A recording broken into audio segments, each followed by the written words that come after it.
أنا لاحظت هنا إن موبايل ريلمي وموبايل انفينكس بيتفوقوا على أوبو في حتة السوفت وير أو سلاسة الاستخدام. السوفت وير اللي بيجي على الأجهزة الفلاج شيب، ودي فكرتني بغلطة زمان كانت سامسونج بتعملها على أجهزة الفئة الاقتصادية والفئة المتوسطة، وعلشان كده ما بنحبش نرشحها.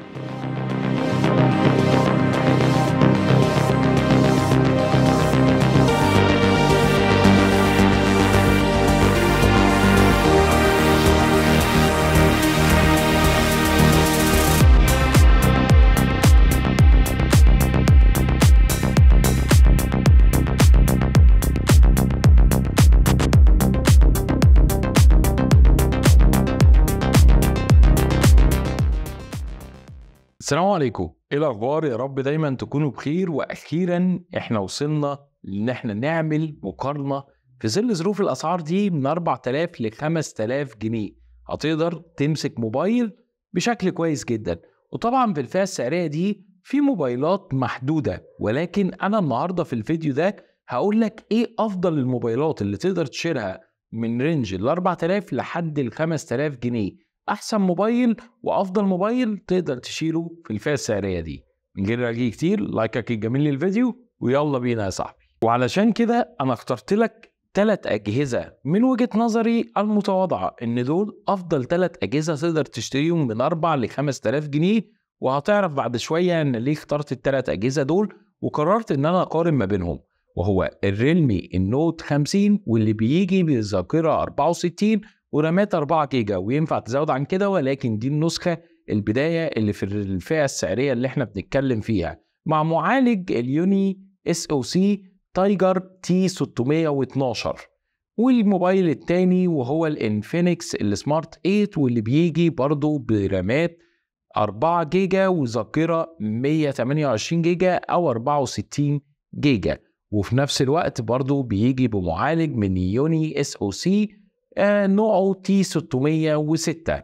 والأوبو أخيرا ال A17K واللي بيجي برامات 3 جيجا وذاكرة 32 جيجا، دي البداية بتاعته، مع معالج الهيليو G35.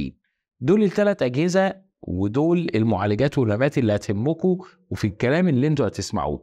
ولكن دلوقتي بقى خلوني ابتدي معاكم بالحاجات اللي احنا المفروض نتكلم فيها. واول نقطة زي ما انا مقرر على التابلت بتاعي اللي بستخدمه الشاومي الباد 6، وده التابلت الخاص بتاعي واللي هيبقى له فيديو مفصل عن استخدامه. واول حاجة هو السوفت وير. خد بالك من حاجة اني انا لاحظت هنا في السوفت وير، وخاصة ان السوفت وير هو اهم حاجة بيتعامل معاها اليوزر. يعني من الاخر كده خد بالك، ولا معالجات ولا رامات ولا الكلام ده كله بيفرق. اكتب من المواصفات زي ما انت عايز، وحط من المواصفات اللي موجودة على ورق زي برضو ما انت عايز. في الاول وفي الاخر تجربة المستخدم هي بس اللي هتكون الفيصل، وهي العامل الاساسي في اللي احنا بنقارن ما بينهم. وعلشان كده اول حاجة هو السوفت وير. انا لاحظت هنا ان موبايل ريلمي وموبايل انفينكس بيتفوقوا على اوبو في حتة السوفت وير او سلاسة الاستخدام. وهنا ده يرجع للذاكرة، طبعا دي 3 جيجا وما فيهاش اي نوع تزويد من الذاكرة الداخلية، على عكس الريلمي والانفينكس اللي برضو ينفع تزودهم من الذاكرة الداخلية عادي جدا. الحاجة التانية واللي لاحظتها ان اوبو حاطة سوفت وير كامل زي السوفت وير اللي بيجي على الاجهزة الفلاج شيب، ودي فكرتني بغلطة زمان كانت سامسونج بتعملها على اجهزة الفئة الاقتصادية والفئة المتوسطة، علشان كده ما بنحبش نرشحها. ما ينفعش تحط سوفت وير كامل اطلاقا، لان بتلاقي فيه بعض التقطيعات او عدم السلاسة زي ما بنلاقيها في بقية الاجهزة التانية من ريلمي ومن انفينكس. وما تستغربش ان انا بقول انفينكس، لان بصراحة جهاز الانفينكس السمارت 8 في ناحية السوفت وير بتاعه ابهرني يعني بشكل مش طبيعي. في مميزات حلوة في الريلمي والانفينكس، زي ان الاتنين فيهم مثلا دايناميك كابسولز اللي هي بتشتغل معاك عن طريق الشاحن، تبدأ تعمل زي حتة الايفون كده الدايناميك ايلاند.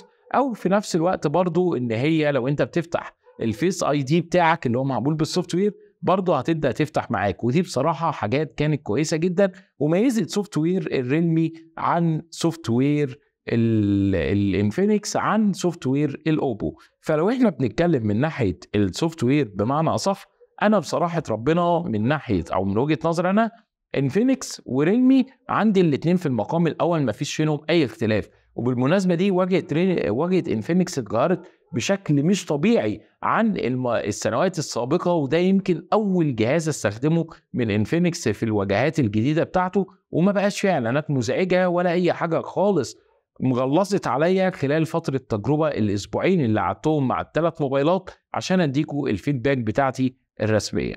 ومع ذلك انا بختار موبايل ريلمي وانفينكس يكسبوا في جوله السوفت وير للسلاسه بتاعتهم، وكمان سهوله الاستخدام، وان ما فيهوش قطعات كتيره ومش محشي شويه مميزات زي الفلاج شيب وبالتالي بيتقل الجهاز. لا اطلاقا، مميزات مظبوطه، خلطه وتوليفه ممتازه في السوفت وير، يكاد يكون ان انفينكس نفسه تفوق على اوبو. وخليني بقى اقدم لكم النهارده سبونسر الفيديو ده، وهو محلات الهواري اللي بتلاقي عندها ارخص سعر موجود في مصر حرفيا، وكمان عندهم خدمة توصيل مميزة جدا، وتقدر تطلب منهم من جميع انحاء الجمهورية. وهسيب لكم لينك البيج بتاعتهم اكيد تحت في الوصف. محلات الهواري بتتميز ان هي عندها كمية كبيرة جدا من الاكسسوارات، وكلها عليها ضمان، ما عندهمش حاجة اسمها مفيش ضمان. حتى لو الجهاز نفسه دولي، لو انت شاري موبايل دولي فالمحل بيضمن لك الجهاز ده، لان هم بيجيبوا حاجات محترمة جدا سواء على مستوى الاكسسوار او سواء على مستوى الاجهزة، وبيكونوا جنبك في اي حاجة انت محتاجها. هتلاقي محلات شيك وفرحة كويسة ومتوضبة توضيب كويس جدا، وتحس ان الناس اللي واقفه هناك خايفه على مصلحتك، وكمان بيقدروا ان هم يساعدوك لو انت محتار في اختيار اي جهاز او اي حتى نوع من انواع الاكسسوارات زي الساعات والسماعات. وكمان عندهم مستعمل بضمان، وبيجيبوا مستعمل بشكل كويس جدا، ما عندهمش حاجه اسمها من غير كرتونه او من غير علبه. كل الاجهزه المستعمله هناك عندهم بتكون موجوده بعلبه، ويكون موجود معاها مبايعة رسمية عشان تضمن حقك، وكمان بيدوك عليه فترة ضمان محترمة قوي. فلو انت محتاج تشتري اي نوع من انواع الاكسسوارات سواء سماعة او ساعة او حتى تشتري جهاز موبايل سواء جديد او مستعمل، ما قدامكش فعلا خيار غير الهواري ستورز. سيب لكم كل التفاصيل بتاعتهم والبيج بتاعتهم اسفل اللينك في الديسكريبشن تحت الفيديو. النقطة التانية اللي انا عايز اتكلم فيها وهو الاداء. من الاخر كده، بص يا صديقي، بما ان السوفت وير ريلمي وانفينكس كسبوا فيه، يبقى برضو الاداء ريلمي وانفينكس سواء النوت 50 من ريلمي او حتى السمارت 8 من انفينكس هيتفوق على الاوبو الاي 17K. وده مش معناه ان الاوبو وحش اطلاقا، لا لا لا لا خالص. الاوبو كويس جدا وبيديني بيرفورمانس مناسب قوي على الفئة السعرية اللي هو محطوط فيها، ولكن زي ما انا قلت لك في البداية وفي جزء السوفت وير ومش حابب اعيده تاني، من الاخر كده السوفت وير ممغص شويه على موبايل اوبو، على الرغم ان هو جاي بمعالج يعتبر الى حد ما في الفئه السعريه دي كويس جدا، وهو الهيليو جي 35، على عكس ريلمي وانفينكس اللي بيستخدموا معالجات من يوني اس او سي التايجر سواء التي 612 او التي 606. وبرضه خليني اقول لك في حته في البرفورمانس كده من الاخر، ان الثلاث اجهزه دول جايين يشتغلوا على برامج السوشيال ميديا بس، يعني ما تنتظرش ولا واحد فيهم ان هو يشغل لك ببجي وكول اوف ديوتي على اعلى اعدادات اطلاقا. هو ممكن يشغلهم معاك ولكن هيبقى فيه تقطيعات زي ما انا جربت.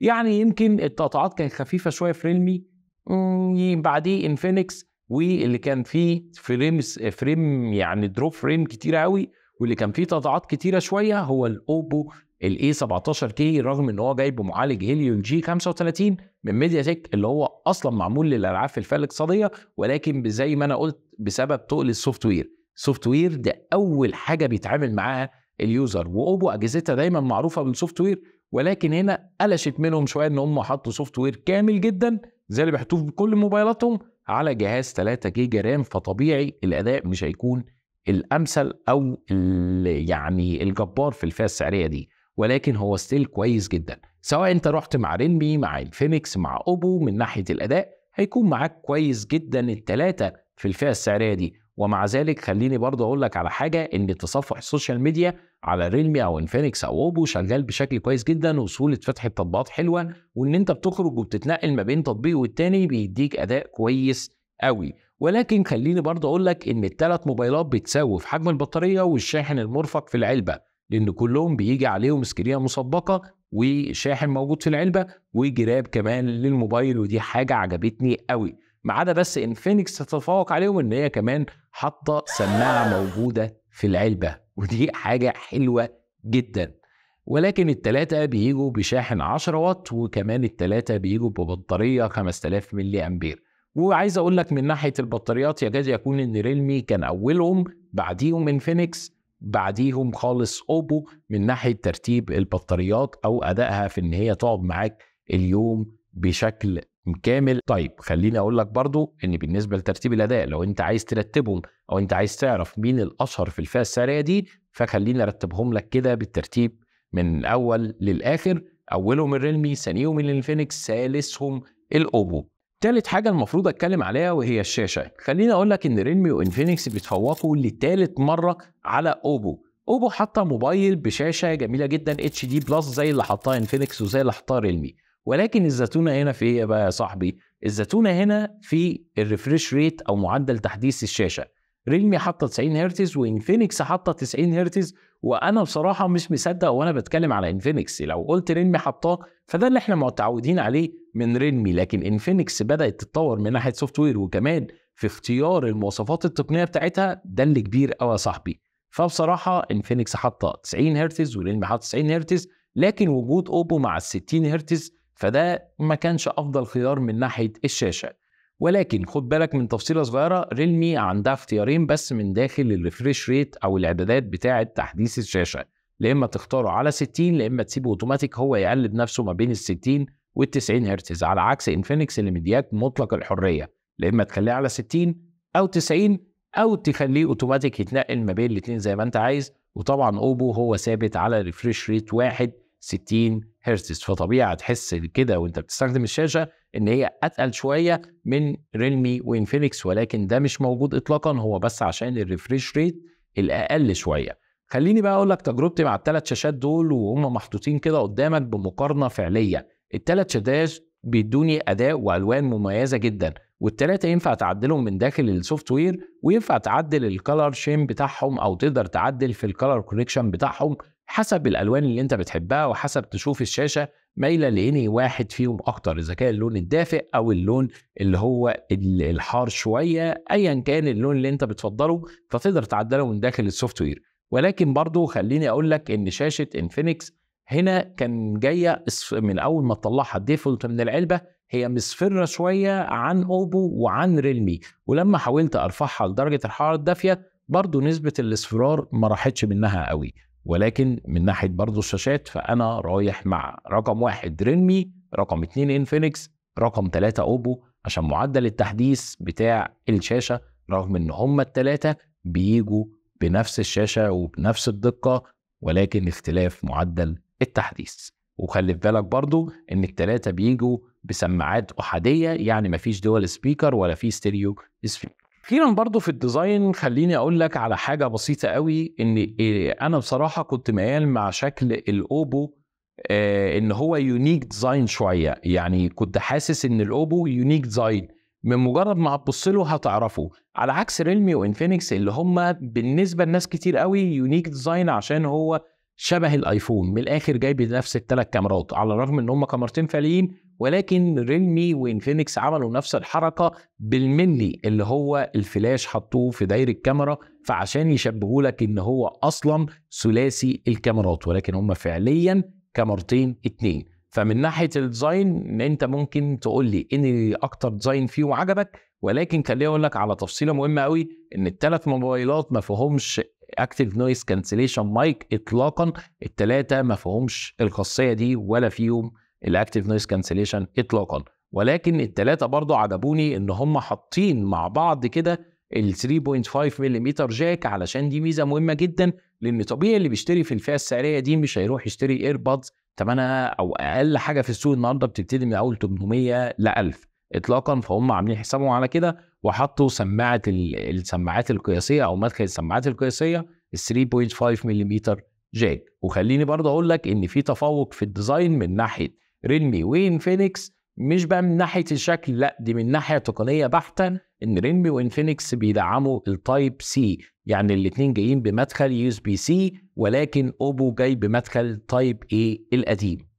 اما بقى من ناحيه الكاميرات فخليني اقول لك على حاجه مهمه قوي، ان الموبايلات الثلاثه هم الصور بتاعتهم من الاخر كده هيأدوا معاك الغرض لصور تشيرها سريعا على السوشيال ميديا. مش موبايل فوتوغرافر وتطلع منه بقى احسن حاجه اطلاقا، الا لو انت طبعا فضلت تدور وتطلع جوجل بقى كاميرا وبتفهم شويه في التصوير، لان موهبه التصوير من اي موبايل هتعرف تطلع صوره كويسه جدا. ولكن انا بتكلم على الديفولت بتاع الثلاث اجهزه، لا هم مش اعلى سنسورات ولا معالجه كاميرات ولا اي حاجه خالص، ولكن معالجه السوفت وير ما بين الثلاث موبايلات يكاد يكون مختلفه شويه. ولكن اللي ابهرني طبعا ريلمي كده كده معالجه الكاميرات فيها اتحسنت، ولكن اللي ابهرني فعلا معالجه الكاميرات الجديده اللي موجوده في انفينكس، ودي كانت حاجه بالنسبه لي انا طفره بصراحه، ان انا اشوفهم بعد الزمن ده كله ان هم قدروا فعلا يعملوا السوفت وير كويس يقدروا يعالجوا بيه الكاميرات او الصور اللي بتطلع من الموبايل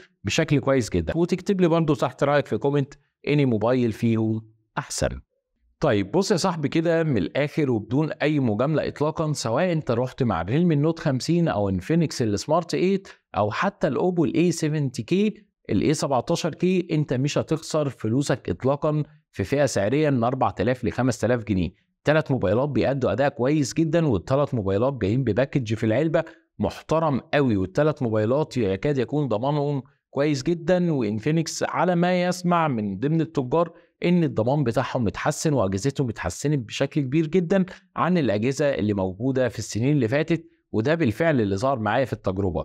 ولكن انا كتفضيلي الشخصي رايح للريلمي النوت 50 لان هو جاي بميزتين اعلى من بقيه الموبايلات اللي اتحطوا معاه في المقارنه، وهي الميزه ان الشاشه بتاعته مقاومه بنسبه كبيره للوقعات الطبيعيه والكسر. واللي فيكم ما شافش الفيديو اللي احنا عملناه سواء على الانستجرام او على التيك توك هسيبه لكم تحت في صندوق الوصف، تقدروا تروحوا تشوفوا ان احنا ازاي كسرنا ودغدغنا الموبايل ده وفي الاخر ما اتكسرش. وتاني حاجة ان الريلمي هو الوحيد اللي يكاد يكون محمي ضد رذاذ المية والتراب والعرق والاتربة والمطرة وكل ده، وتقريبا ده مش موجود ولا في انفينكس ولا في اوبو.